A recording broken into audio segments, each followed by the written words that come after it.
I'm not really one for drama. I don't slam doors. I don't make scenes. I don't shout across dinner tables or storm out of rooms. That's just never been me. I'm more of a silent leave the group chat kind of guy. My name's Nathan. I'm 35, and I used to think being the quiet one in a big, loud family was a good thing.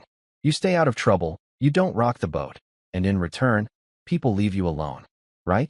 Well, not exactly. My family's always been the holiday togetherness type. Think matching sweaters, group photos nobody wants to take, long-winded prayers before carving the turkey.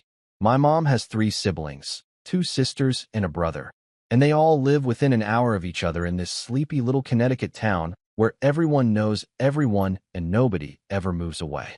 Except me. I moved out to Boston in my 20s for work, met my girlfriend Kate, and eventually settled in a quieter suburb just outside the city. We bought a little fixer-upper last year, and since then, I've been trying to juggle the whole adulting thing. Work, renovations, trying, and failing, to eat better, and keeping some kind of connection to my extended family. Most years, I made it a point to show up for Thanksgiving. Even when I was drowning in deadlines, or when Kate's family invited us instead, I made the trip. My family always made it seem like showing up meant something, like it was important. So I showed up. This year felt different, though. In the weeks leading up to Thanksgiving, the group chat, which had been started years ago and was typically flooded with recipe swaps, memes, and Aunt Linda's cursed attempts at humor, went unusually quiet. I thought maybe people were just busy. I tried not to overthink it. But then Kate asked, "Hey, are you sure they know we're coming this year?" It was a good question. I hadn't RSVP'd, but I never had to. It was assumed. I'd gone every year for the past decade. Still, I decided to be proactive. I texted my cousin Abby. She's the one who usually keeps things organized, and said, "Hey, bringing a bottle of wine again. Anything else I should bring?" She replied 2 hours later, "All good. Looking forward to seeing you guys." So we packed up early Thursday morning, wrapped a bottle of Cabernet in a dish towel, and made the drive. 2 hours in light traffic, Spotify playlists, and gas station coffee, just like every year. I even wore the ugly sweater my mom got me last Christmas. I figured it'd get a laugh. When we finally pulled into the long gravel driveway, I remember thinking it looked dim. No cars, no laughter, no smell of stuffing or pies wafting out the windows. Just quiet. I figured we must be early. Kate stayed in the car while I walked up to the front porch and rang the bell. A minute passed, then another. Finally, the door opened. It was my Aunt Marie. She looked surprised, not in the "oh, wow, you're early" kind of way, but in the "what are you doing here" kind of way. "Sorry," she said, blinking at me. "We thought you were still out of town." I stood there holding the wine, trying to process what she'd just said. "What? Didn't your mom tell you? We moved Thanksgiving to my house this year. We thought you were staying in Boston." I looked over her shoulder. The house was dark, empty. No smell of turkey, no laughter, no kids running around. She didn't say anything.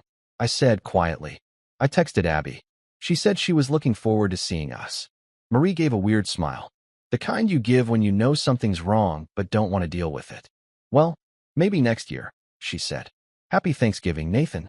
Then she gently closed the door. I stood there for a second longer, wine bottle still in my hand. I felt cold, but not from the weather.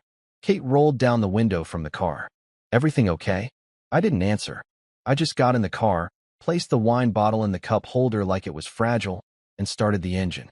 On the drive back, I was quiet. Kate didn't push me, just let me think. My mind was racing, replaying every recent interaction with my family, trying to figure out what I missed. What I did. What I said. That night, I didn't eat. I didn't even heat up leftovers. I sat on the couch, turned on the TV, and opened my laptop. I wasn't angry. Not yet. I was hurt. Deeply, weirdly, embarrassingly hurt. Because this wasn't just about Thanksgiving. It wasn't just about a dinner. It was about being erased. I opened my password manager and started scrolling. I'd been the tech-savvy one in the family since forever. Anytime someone needed help setting up Netflix, or Amazon Prime, or Hulu, they came to me. Over the years, I created accounts, shared logins, even set up smart TVs during holidays. My mom used my Disney Plus. My uncle streamed sports through my ESPN Plus because he didn't want to pay for it. My cousin Abby still used the grocery discount card I registered for when I worked at Whole Foods years ago. My aunt streamed my Spotify playlist for her yoga classes. And I let them. I let them because it made me feel connected. Because even when I was the one living far away, it made me feel like I still mattered. I started removing devices, logging people out, changing passwords, one by one, quietly, calmly. They wouldn't notice right away. But over the next few days, the text would come. Hey, did Netflix kick me out? Is something wrong with Spotify? Can you check the Whole Foods app? And I wouldn't reply. Not yet. I wasn't done. Because the next morning, I woke up to a text from Abby. Short. Simple. Sorry, I thought you weren't coming this year. Aunt Marie said you were busy. I stared at it for a long time. I didn't reply, because while she was sending that text, someone else in the group chat sent a photo. It was the whole family, sitting around a beautifully set table, wine glasses raised, smiles wide. Even my younger brother, who told me he was working Thanksgiving this year. No one had reached out. No one had asked where I was. Not even a hey, are you coming? I'd been erased. Silently. Efficiently. Like a tab someone forgot to reopen. And suddenly, the part of me that used to avoid conflict at all costs cracked. I opened the group chat. Typed a single message. Hope the wine's good this year. Oh wait, you never opened the door. I hit send. Then I muted the chat. I had a plan now. One that would take time. One that would be quiet. Subtle. But oh, they'd feel it. Because if they could pretend I wasn't family, I could show them what that really meant. And I hadn't even gotten to the best part yet. I didn't expect a response to that message, but I got one anyway. 10 minutes after I sent it, Abby replied in the group chat with a weak, wait, what happened? Then, from my mom, Nathan, what's going on? Are you okay? Followed by my Uncle Greg. Is this about yesterday? There's been a misunderstanding. A misunderstanding. That word hit me harder than I expected. Like I'd tripped and fallen into the wrong movie script.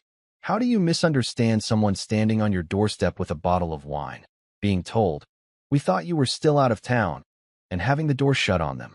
Kate looked over at me from the other end of the couch, one eyebrow raised. You okay? I showed her the messages. She didn't say anything for a second, then just shook her head. They're not sorry. They're just trying to patch it before it makes them look bad. She wasn't wrong. Still, I didn't respond. I wanted to wait. Let the silence do its work.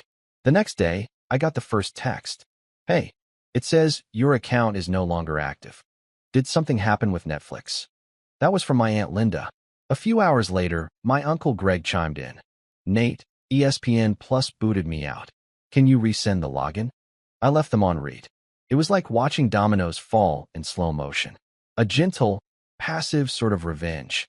Nothing loud or cruel, just consequences. Boundaries. Something I hadn't enforced in years. 3 days later, my mom finally called. I didn't pick up. She left a voicemail, warm but brittle. Honey, we really need to talk. There's been a lot of confusion, and I think you're hurt, and I understand. But maybe we can just clear the air. That same day, Kate and I were putting up Christmas lights, a little early, but she wanted something cheerful around the house. While she wrapped garland around the banister, I went through the remaining shared accounts. Spotify gone. Amazon Prime, revoked. Instacart Family Plan, canceled. I even logged into my cousin Zach's HBO Max profile and renamed it Figure It Out. It sounds petty, I know, but it wasn't about the logins. It was about everything they represented. All the little ways I'd kept myself tethered to a family that didn't even notice they'd left me out in the cold. Every time I'd set up an account or shared a service, it was me saying, hey, I'm still here. I'm still part of this. And every time they used those services without so much as a thank you, it reminded me I was just a utility to them. A silent background presence.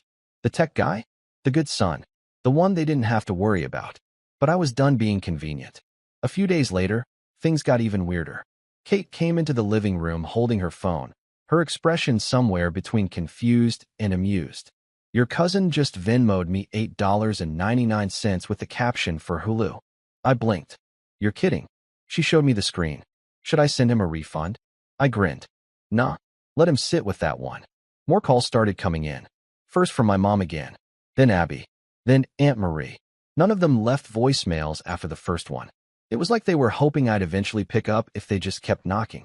But I didn't. I waited. Because part of me wanted to see if any of them would say the actual words. We hurt you. We left you out. We're sorry. But they never did. Instead, they sent more passive-aggressive texts. Stuff like, hope everything's okay. We miss you. Don't let one weird holiday ruin everything. It was just a mix-up. That last one got under my skin. Just a mix-up. As if forgetting I existed, or pretending to, could be reduced to a technical error. A glitch in the group chat. I finally cracked a week later when I got a long, overworded email from my mom. Subject line: trying to understand. It started with, "We love you so much," and ended with, "We never meant to exclude you." But in the middle, it was all excuses. She wrote about how Thanksgiving had gotten too complicated to organize this year, how Aunt Marie offered to host last minute, how they thought someone told me, how maybe I should have followed up more directly if I wasn't sure. She even said, "You know how hard it is to coordinate everyone. Maybe you could have called to check in." That line right there, that subtle shift of blame, it flipped something in me.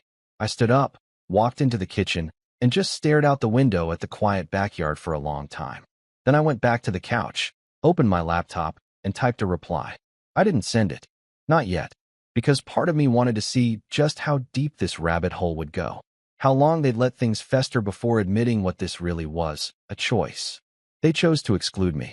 And now I was choosing what to do next. But that wasn't the last straw. No. That came a few days later, a cold Tuesday afternoon, when I got a letter in the mail. Not a card. A letter.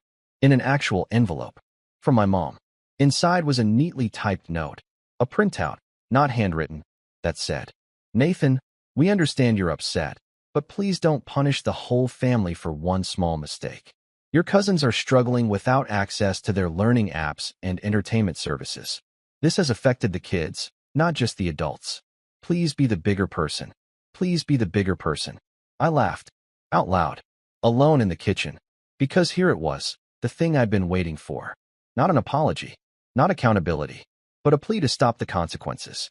To stop making them uncomfortable. That's when I made my decision.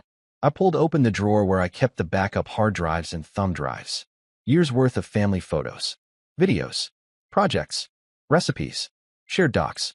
All things I'd helped organize, scan, store, and maintain over the years. I had them all.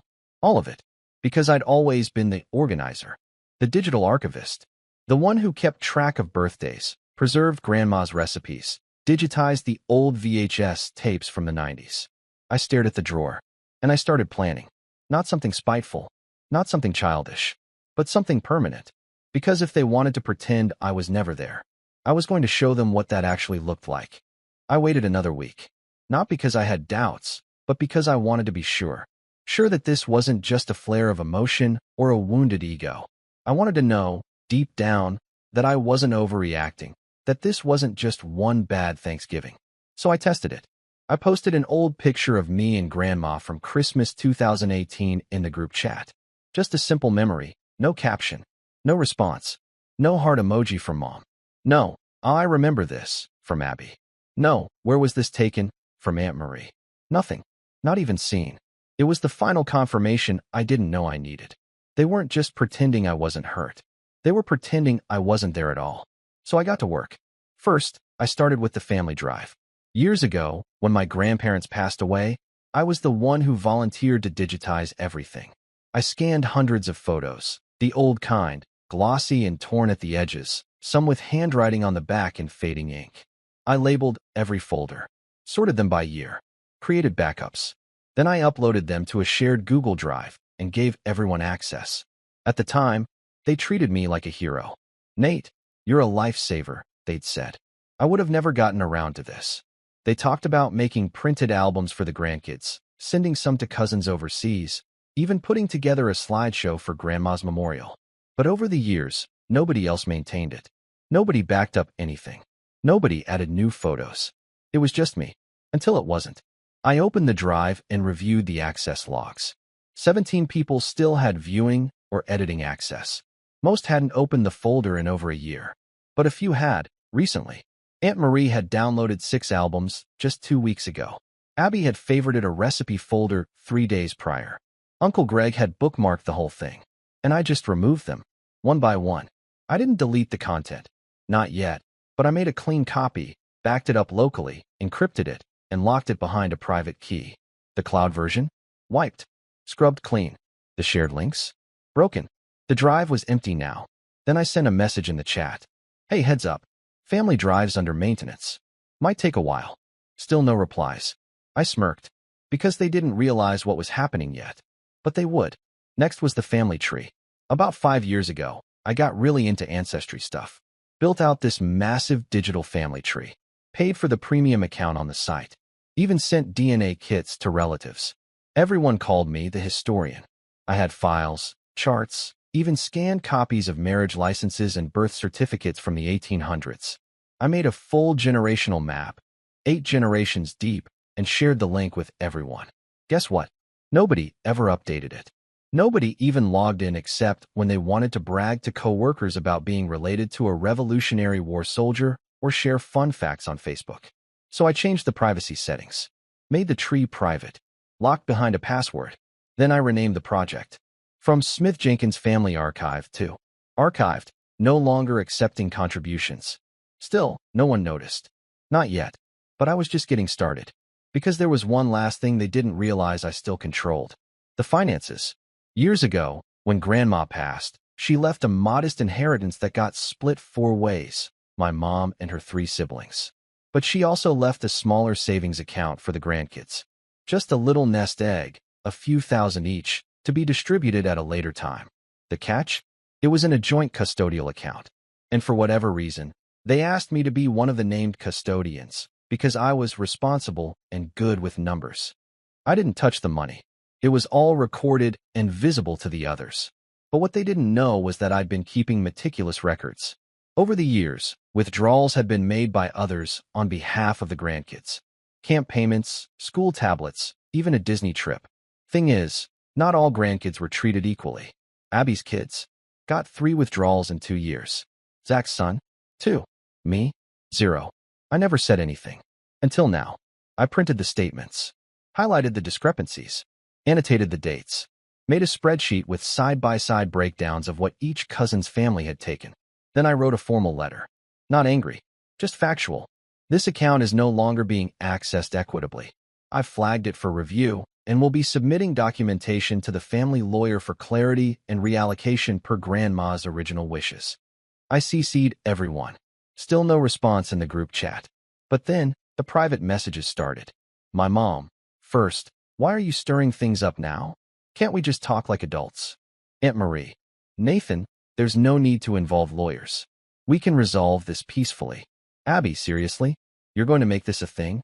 I didn't even know we were using more than our share. Each message different, but all with the same tone. Not, we're sorry, but how dare you make this real? Kate watched me from across the kitchen while I read the texts. You good? I nodded, placing my phone face down. I'm better than good, I said. I'm finally being seen. And that's when the group chat lit up for the first time in 2 weeks. It was Uncle Greg. Can we please schedule a call to clear the air? It feels like this is spiraling. Followed by Aunt Marie. I didn't mean to exclude you. I was told you weren't coming. Can we talk? Then Abby. If this is about Thanksgiving, I really thought you knew. I'm sorry. It was happening.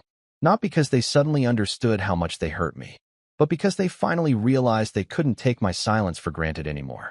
Because when I stopped being the quiet one, the one who fixed tech and sent Google Drive links and set up Spotify playlists, the whole system cracked.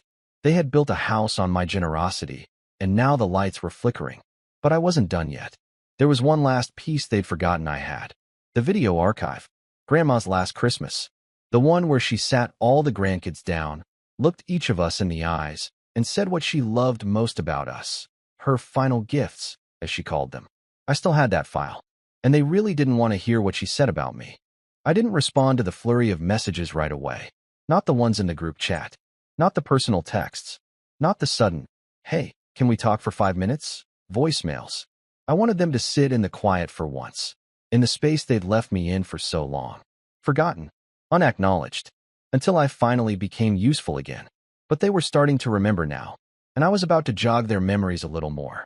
The video archive was something no one asked me to make. Like most of the things I did for this family.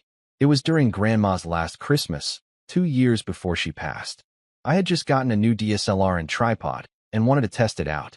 She was already starting to slow down a little, sitting more, walking less, but her mind was still sharp as ever. That day, on her own, she asked if she could record something for the grandkids. So I hit record. She looked into the camera and said our names, one by one. Started with Abby. Said she was spirited and outgoing. Then Zach, a good boy with a gentle soul. Then the twins, clever but need to learn patience. And then she got to me. Nathan, she said, pausing, smiling like only she ever did at me. You were the one who always saw what nobody else did. You noticed the little things. Helped without being asked. Showed up, even when it was inconvenient. I just hope one day they appreciate you like I do. That line used to sting. Because back then, I still believed they might. Now I knew better. So I uploaded the video, just Grandma's message, trimmed perfectly, with her voice soft and steady, and attached it in a new message to the group chat. No caption, no explanation, just the truth, her voice, her love, her clarity. And then I logged out of the chat for good. A few hours later, Kate came into the living room holding her phone with a strange look on her face. Your cousin just posted the video of Grandma on Facebook, she said. And she wrote, we should have listened to him sooner. I blinked. Abby, Kate nodded. And the comments are rolling in. But I didn't check. I didn't need to. The next morning, I woke up to an email from the family lawyer. Nothing dramatic, just a short note saying the custodial account was now frozen pending review, and I would be contacted for a full statement. The other parties would be notified. Then, a card arrived in the mail. A real one this time. From my mom. It wasn't fancy. Just a pale blue card with gold letters that said, I'm sorry. Inside, she'd written, I can't undo what happened, but I see it now. All of it. You deserve better. You always did. It was signed, Love, Mom. That night, I sat on the back porch with Kate. We had mulled wine on the stove, and the lights we'd hung a few weeks earlier were glowing softly on the railing. She rested her head on my shoulder and said, So, what happens now? I thought for a long moment. Nothing, I said finally. They can say their apologies. They can sort out their mess. But I'm not going back to how things were. She looked up at me. So this is it. No more family stuff. I took a sip of wine and exhaled. I'm not burning the bridge. But I'm not the one rebuilding it this time. If they want me in their lives, they can do the work. All I've ever done is show up. She smiled. Good. It's about time. And with that, I closed the last folder on my computer, labeled Family. I didn't delete it, but I didn't back it up either. Because for once, I wasn't the one responsible for holding the past together. I was finally free to start building something new, not out of guilt or obligation, but out of choice. My choice. And this time, I came first.